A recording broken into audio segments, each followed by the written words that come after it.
FASP-RJ, Federação das Associações e Sindicatos dos Servidores Públicos do Estado do Rio de Janeiro. Departamento de Comunicação, Nira Gracias, Isoneto Costa. Gestão, Dr. Álvaro Barbosa. Olá, eu sou Nira Gracias, esse é mais um programa da Rádio TV FASP.com. Nossa entrevistada de hoje é a professora, advogada civil e canônica do Tribunal Eclesiástico da Igreja Católica, escritora e palestrante motivacional, Ruth Rocha Pombo. Tudo bem, Ruth? Tudo bem, Nira. Que prazer estar aqui novamente com vocês, com você, ouvinte dessa rádio maravilhosa. É um privilégio sempre muito grande. Eu sou muito grata. Nós é que agradecemos, né, a sua presença aqui, que a Ruth já veio aqui outras vezes. Ela fala sempre de vários temas, né, Ruth? De vários temas. E hoje nós vamos conversar sobre nulidade de matrimônio, né? Na Igreja Católica. Na Igreja Católica, que é um assunto polêmico que muita gente desconhece, né? Desconhece esse tema, né? E eu recebi aqui esse CD, né? O DVD aqui que a Ruth me presenteou, né? São 4 volumes. São 4 volumes aqui que explica tudinho, né? Pelo menos muita coisa vai ser esclarecida aqui, né? Nesses CDs. E também tem o folheto, né? Que eu casei e agora. Esse é o tema, né? Casei agora. O que fazer quando seu casamento fracassou? E aí, Ruth? Então, o que fazer quando o casamento fracassa? O que fazer quando o seu casamento fracassou? Nós podemos dizer que há uma luz no final do túnel. Sempre existe uma luz, né? Sempre. E qualquer situação, e aqui no caso o casamento também. Especificamente em relação a casamentos, né? É a declaração de nulidade de matrimônio na igreja. E como juiz e mestre Edgar Franca, ele diz assim: preocupa-me que muitos cristãos, principalmente católicos, ainda ignoram a existência dos tribunais eclesiásticos. E por esse motivo, casais sofredores que se divorciaram, constituíram às vezes nova família, estão sofrendo sem saber como se conduzir em relação à própria igreja, em relação à comunhão, que ficam privados dessa grande graça da vida que é a comunhão com Cristo Jesus, né? E também com atividades da igreja onde pertencem. Então, isso é uma alegria muito grande poder esclarecer e tirar muitos pesos da consciência, do coração, dos ombros dessas pessoas que casaram e sofreram bastante, depois encontraram uma pessoa e deu certo, estão vivendo de forma harmoniosa perante os homens e perante Deus e gostariam de retornar às atividades da igreja, principalmente a comunhão. Isso é importante. Então, se uma pessoa casou na Igreja Católica e esse casamento fracassou, quais os passos que elas devem tomar para adquirir, né, essa orientação? Sim. Suponhamos que você mora numa cidade que é capital e que existe nas capitais e cidades grandes, existem os tribunais eclesiásticos do Brasil, né? Tribunais eclesiásticos. Então, você vai ao tribunal e pede orientação. Lá no tribunal irão dar todas as orientações para você saber como que você procede. Porém, se você mora em uma cidade distante, uma cidade pequena, e nunca ouviu falar em tribunal eclesiástico, então você pode ir à igreja, pedir ao padre, ao pároco, que oriente você quem poderá lhe ajudar e dizer qual é a direção, quais são os primeiros passos que você tem que tomar. Tem alguns sacerdotes que às vezes ainda não fizeram mestrado em direito canônico, às vezes pode ser que eles ainda orientem de forma um pouco tradicional, assim, o que Deus uniu, o homem não separa. Mas, na realidade, nem sempre foi Deus que uniu o casal. Muitas vezes, os casais, pela própria cabeça, sem consciência, dando um salto de paixões, de compulsões, em motivo de gravidez e outros motivos, acabam casando, mas não se sentindo abençoados livremente diante de Deus e diante dos homens. Então, existe alguma coisa que precisa ser esclarecida nesse sentido. Agora, Ruth, a ação, né, de declaração de nulidade de matrimônio no tribunal eclesiástico, ele pode entrar sem estar divorciado? Essa pessoa pode entrar com ação sem estar divorciado? Ou é preciso se divorciar primeiro? O tribunal exige que você casou. Então, se você já deu entrada no processo de divórcio, que você apresente o protocolo desse processo, que já basta, e você pode dar entrada na ação de declaração de nulidade de matrimônio. Agora, para isso, existem provas, né, que a pessoa deve apresentar para indicar que aquele casamento foi nulo? Sim. A pessoa tem que apresentar provas? Sim. Porque tem que ter testemunha, essas coisas todas? É igual ao processo no civil também, né? Tudo no direito tem que ter provas. Tem que ter provas cabíveis. E é necessário que, assim como no direito civil, quando você vai entrar com o divórcio, você tem que ter as testemunhas que vão comprovar a verdade daquela história, da sua situação de casado. Também a gente tem que pensar que as testemunhas, nem sempre elas viram a olho nu as situações reais do casal, porque às vezes dentro de um quarto é que o casal sabe o que está acontecendo e o que é a vida dos dois, a forma mais profunda, mais íntima da relação conjugal. Então, mas como é que eu sei, suponhamos que eu tenha uma filha que está sofrendo com o casamento, ela pode não me contar, mas eu posso perceber nas reações, através de palavras, através do comportamento, através da tristeza, através da decepção, através de todos os gestos que ela demonstra e também das queixas, depressão, enfim, qualquer outro sentimento que ela revele que ela não está feliz, que ela está sofrendo. Então, as pessoas, pai, mãe, irmãos, amigos, podem realmente testemunhar sobre essas verdades da relação do casal. Quais, assim, as causas mais frequentes, né, nesses anos que você faz, né, que participa desse processo todo, que podem tornar um casamento nulo? Quais as causas? Sim.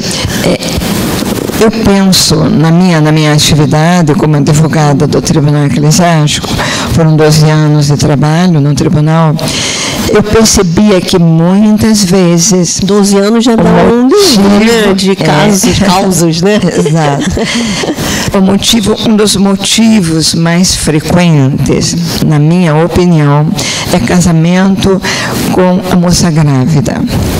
Às vezes por medo da sociedade, às vezes por medo de se sentir rejeitada, medo do pai, medo da mãe, medo da família. Muitas vezes essa pessoa, ela prefere casar e sofrer e ter um pai para o filho do que realmente ficar com a criança e não se casar. Mas, infelizmente, o casamento que começa dessa forma, geralmente esse casamento fracassa. Depois, com um filho, e às vezes mais do que um filho, acaba entrando com o processo de declaração de nulidade de matrimônio. É interessante saber que isso ainda acontece, né? Que as moças acabam casando porque estão grávidas, né?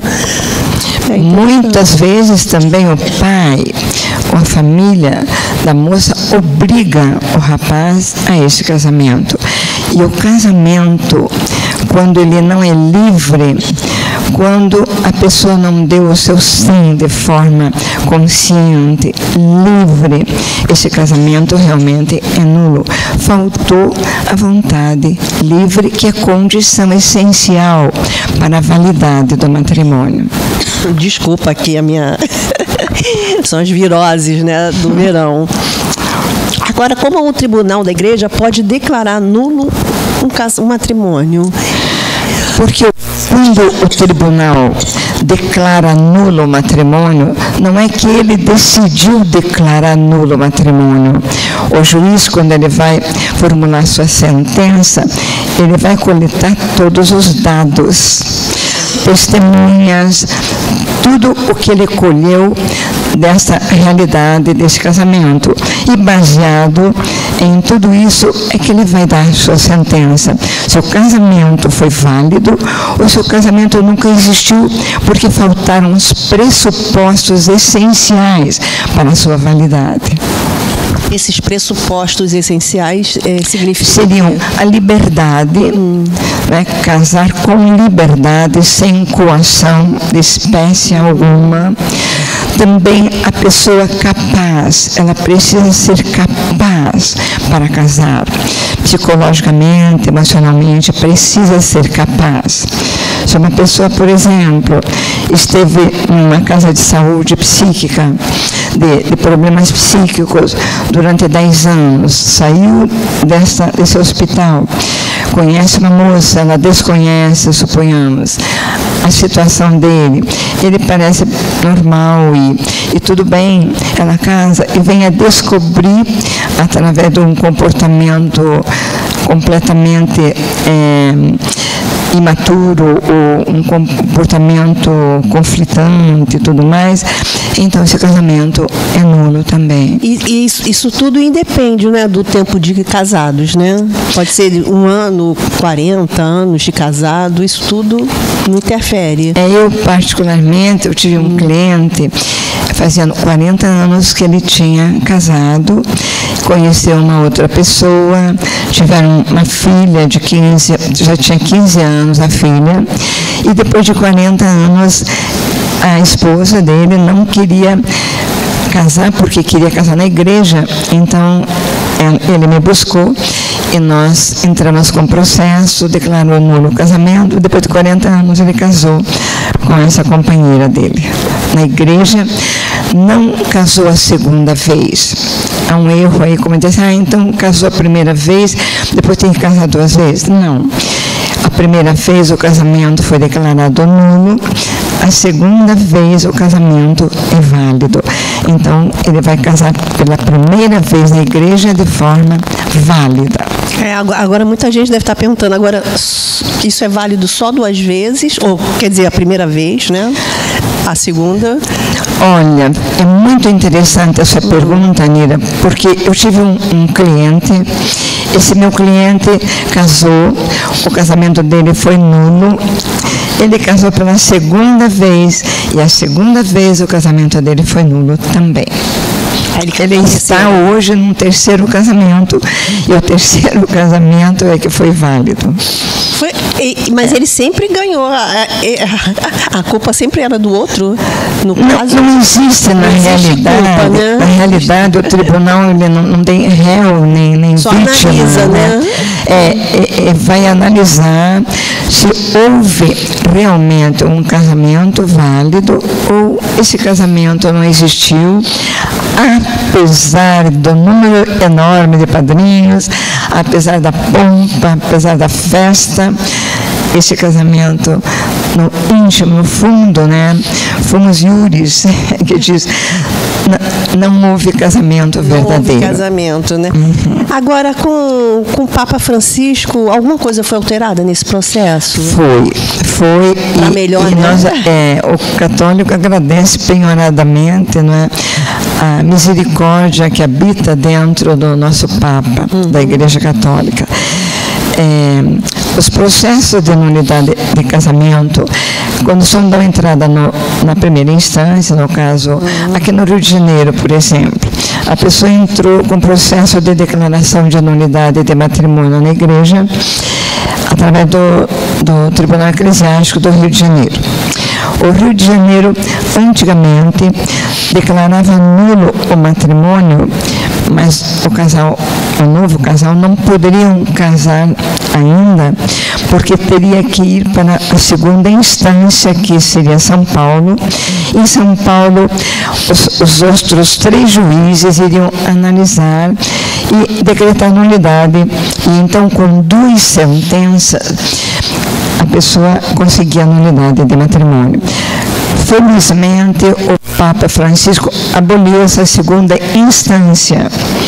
Então, se a pessoa que entrou com o processo conseguiu a nulidade na primeira instância, ela já pode ter essa declaração de nulidade e pode casar na Igreja Católica. Agora, essa ação, nesse processo todo, tem algum custo? Uma pessoa pobre pode fazer isso também? Pode entrar com essa ação? É boa pergunta também. A pessoa pobre, a pessoa que tem dificuldades financeiras, recursos, jamais vai deixar de ficar privada de um processo dessa natureza. Existe um artigo, uma norma, que a pessoa não podendo pagar de forma alguma, ela tem a gratuidade do benefício, né? Agora, tem pessoas que têm possibilidade, mas com uma possibilidade mínima. Então, isso tudo é convencionado, né? Provado que a pessoa tem várias despesas, que tem um salário baixo. Também tudo isso é questionado e tem solução. Não tenha medo. Tudo tem solução, né? A igreja ajuda também, né? Essas pessoas. Agora, o que significa um processo breve? Eu ouvi falar em um processo breve, é o quê? Seria o quê? Esse processo breve tem até, porque eu tenho o livreto que vocês podem adquirir, Casei e Agora, né?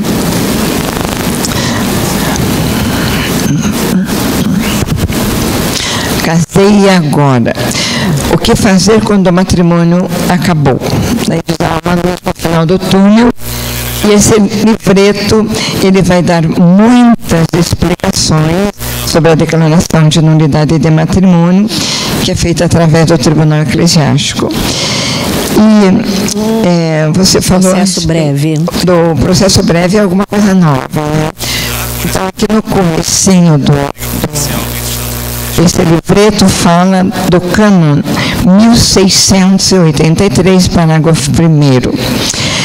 É o seguinte: quando o casal casou, ambos estão sofrendo, ambos estão arrependidos, né?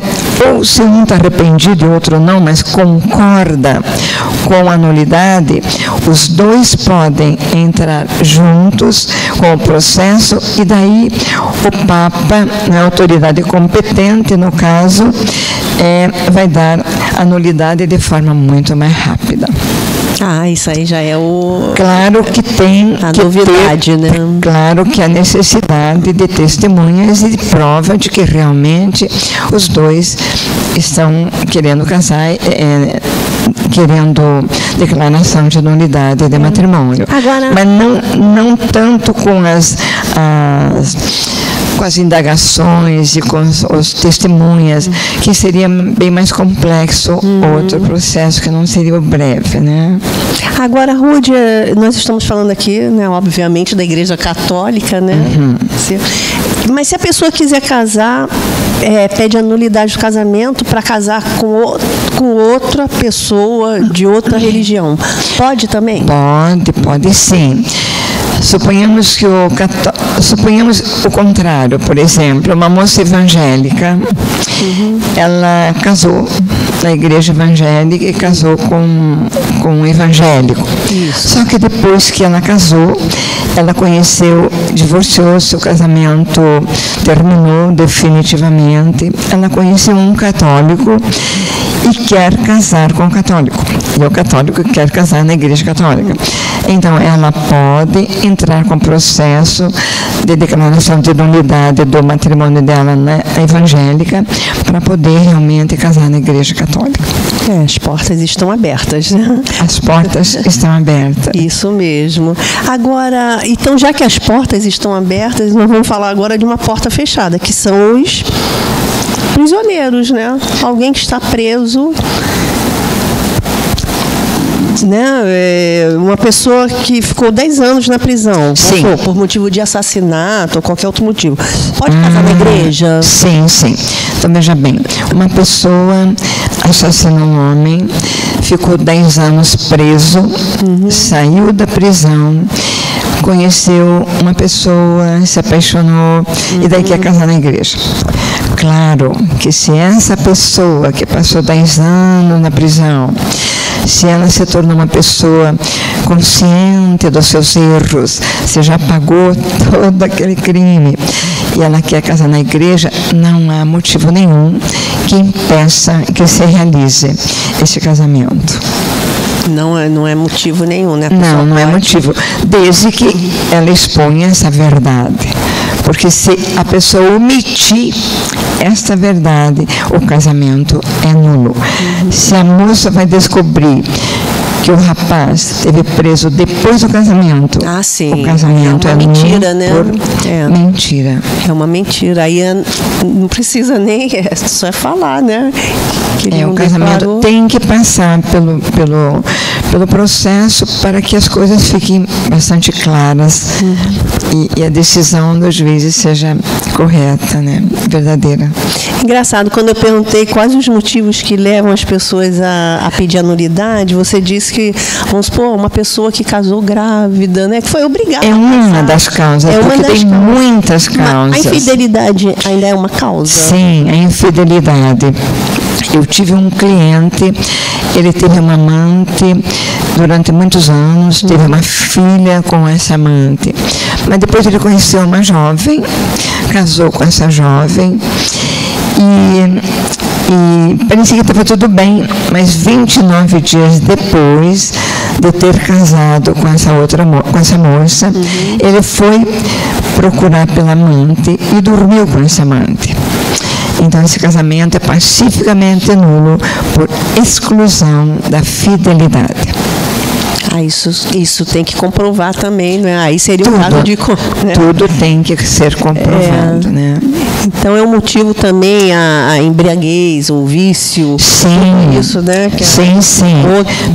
Se a moça dos lados, né? Casou com um rapaz e ele não revelou que tinha o vício da bebida, no caso, ou drogas. Depois que ela casou, ele ficava com os amigos, bebendo, voltando de madrugada para casa. Tudo isso foi sendo um processo de muita angústia, muito sofrimento. E se por acaso também, no momento do casamento, se ele estava embriagado e ele deu o seu sim, também é um casamento nulo, porque ninguém pode casar não estando completamente lúcido, né? E apaixonado. Né? Agora, Ruth, as pessoas geralmente realmente não conhecem essa nulidade matrimonial, né? Muita gente não conhece. Ignora que existem tribunais eclesiásticos. Aí se separam, se divorciam, mas essa parte ficam sofrendo, né? Porque gostariam de voltar para a igreja, participar das atividades normais de uma igreja, não podem. Também a comunhão. Para mim, muitos casais da renovação carismática católica, que eu consegui muitas e muitas nulidades, graças a Deus, eram pessoas que estavam muito infelizes porque não podiam comungar. E com a declaração de nulidade, elas casam na igreja validamente e voltam a ser solteiras, né? Casam no religioso e voltam a ficar integradas totalmente na sua paróquia. Agora, a própria igreja divulga esse processo todo? Olha, o mundo todo, todos os países têm os tribunais eclesiásticos da Igreja Católica, quem não sabe é porque está afastado demais. Afastado, né? Mas busca na sua própria igreja, pede informações. Se quiserem uma orientação, vocês podem participar das palestras que eu ministro todos os sábados. A partir do dia 1º de fevereiro, eu estarei ministrando palestras. Casei agora.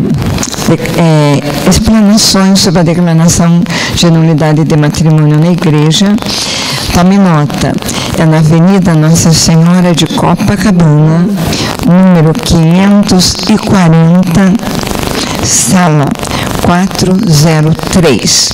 Avenida Nossa Senhora de Copacabana, 540, bem próximo da Igreja Nossa Senhora de Copacabana.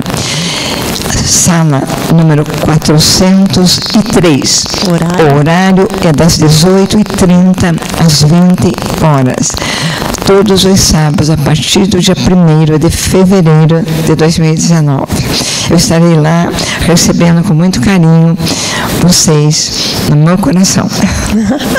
É bom que a Ruth divulga também, né, vários temas, né, entre eles. Tem outros temas, né? A anulação do matrimônio. Não seria anulação. Anulação não. Anulação é algo do direito civil. O direito canônico, o direito da igreja não anula, declara nulo o matrimônio, que é uma diferença. Ela sempre aqui ensinando a gente, né, e divulgando, e quando quiser voltar, se Deus quiser, as portas estão abertas aqui. E parabéns pelo seu programa de rádio também. Da Madrugada Amiga. Madrugada Amiga, das palestras. Obrigada. E volte sempre aqui. Muito obrigada.